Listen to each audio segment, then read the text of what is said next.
How Aryna Sabalenka turned a classic US Open comeback into the start of a tennis dominance. Hello everyone, welcome back to my channel. Before starting the video, please subscribe and keep watching for more detailed videos. Down match point in a second set tiebreak and on the verge of an unceremonious exit from the last Grand Slam of 2022, Aryna Sabalenka got lucky. Her opponent, Kaya Kanepi, was in control of the rally, waiting for an easy volley to put their second-round US Open match away. Instead, a net cord took the ball away from her and kept Sabalenka in the tournament. Sabalenka saved another match point shortly after, won the tiebreak a couple of points later, and then won the match.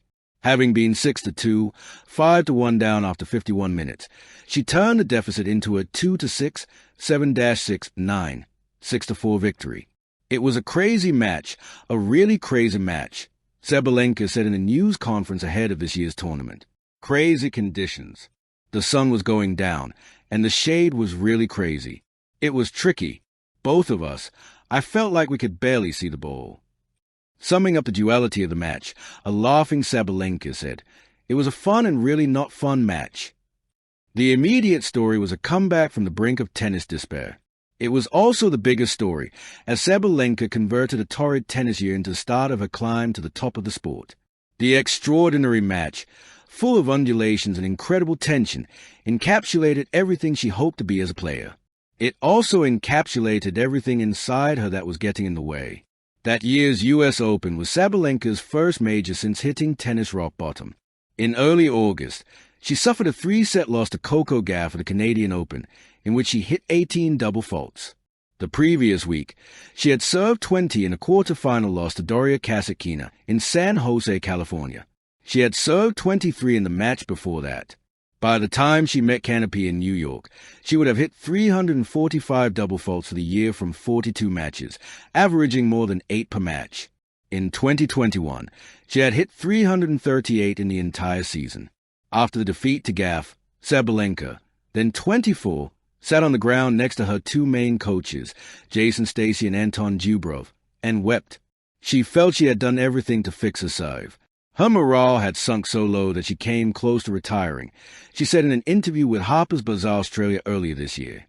A time that comes to mind where I had to show my resilience and where I was really close to saying, "Okay, I'm done," was 2 or 3 years ago when I was double faulting nonstop and everything seemed to be going wrong, she said. Stacey, however, felt Sabalenka had not done everything. She had not taken the nuclear option, remodeling it from the ground up. So he put her in touch with Gavin McMillan, a Canadian former college tennis player who lives in South Africa and specializes in biomechanics. A couple of days after the tough conversation in Toronto, McMillan joined Sabalenka on court in Mason, Ohio, ahead of the Cincinnati Open. Sabalenka ended up reaching the semifinals there. Then she beat Catherine Harrison in the first round of the US Open to set up the match against Kanepi, a veteran Estonian who had triumphed in their last Grand Slam encounter at the Australian Open 7 months earlier. Sabalenka had missed Wimbledon, with Belarusian players banned after Russia's invasion of Ukraine. Her views on the war were under as much scrutiny as her tennis. Kanepi entered the tournament with a different kind of reputation, the Seed Slayer. Ranked number 34, she just missed a cut for a seeding of her own, much to the disappointment of the leading players. Hugely powerful, with a game even more all or nothing than Sabalenka, Kanepi, 37 and standing at 5 feet 11 inches like her opponent, could out-hit anyone on her day. She had reached the quarterfinals of all 4 majors with a career-high ranking of world number 15, but more tellingly, she had 10 wins against top 10 players at the majors, 7 of those in the opening 2 rounds. That included a 6-4, 6-2 thrashing of then world number 1 Simona Halep in the US Open first round 4 years earlier. The match was played on Court 5, part of the Central Bank just outside Arthur Ashe Stadium that lets fans look across 3 courts in succession. It was another sign of Sabalenka's standing at the time, and Kanepi spied the opportunity of another upset. Kanepi broke Sabalenka's vulnerable serve in the first game of the match and secured a double break with a backhand return winner on her way to the opening set. She then raised to a 5-1 lead in the second, and 9 minutes shy of the hour mark, Sabalenka was on the verge of another chastening defeat and the end of her Grand Slam season. Instead, Kanepi's game quickly went from all to nothing, and Sabalenka got a foothold. She won 5 straight games to get to a tiebreak, but Canopy steadied herself and went up 5-2 before the first fateful match point and the net core that changed everything. She missed another match point, sending a return long, and Sabalenka stayed alive when Canopy netted a forehand that sent Court 5 roaring into a third set on a sweltering afternoon in New York City. Sabalenka broke at 2-2 in the third set, but her Achilles heel returned at the worst possible time. Serving for the match at 5-4, she hit 3 double faults of 11 overall, and Canopy forced 2 break points. But Sabalenka fended her off, and just as the sun started to set around 7 p.m., she sank to her knees, partly in disbelief and partly out of exhaustion, as Canopy sent a shot long to end the contest. It was really a fight with everything, against the player, against the conditions, against everything, Sabalenka said. Plus, I was working on the side, so it was already a lot of things. Canopy never again got to the kind of levels that had made her such a feared giant killer, winning only 1 subsequent Grand Slam match. She is listed as inactive by the WTA and, now 40, last played in May 2024. She did not respond to a request for an interview for this article.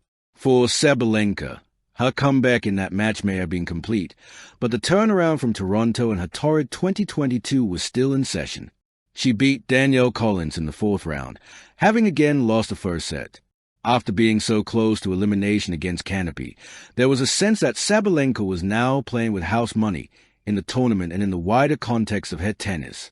When you come back from that kind of score, you know that nothing can hurt you, she said after beating Collins. You go into the next match and know that you will fight for it no matter what. She added Friday, the Canopy win gave me a lot of confidence. It was an amazing start to our work with Gavin McMillan. And while she fell to eventual champion IGA Swiatek in 3 sets in the semifinals, Sabalenka had started her rise to the biggest titles in tennis even as a narrative lingered that she was always so close and yet so far. She won her first Grand Slam title at the Australian Open a few months later. Prior to the 2022 US Open, she had reached 2 Grand Slam semifinals. Since and including that tournament, she has reached the semifinals of 10 of the 11 majors she has entered. She is the reigning champion and world #1, with one of the most threatening serves in the game. What remains is a magnetism for drama, with several of her matches this year going up and down as she seeks a so far elusive Grand Slam title in 2025. Thanks for watching.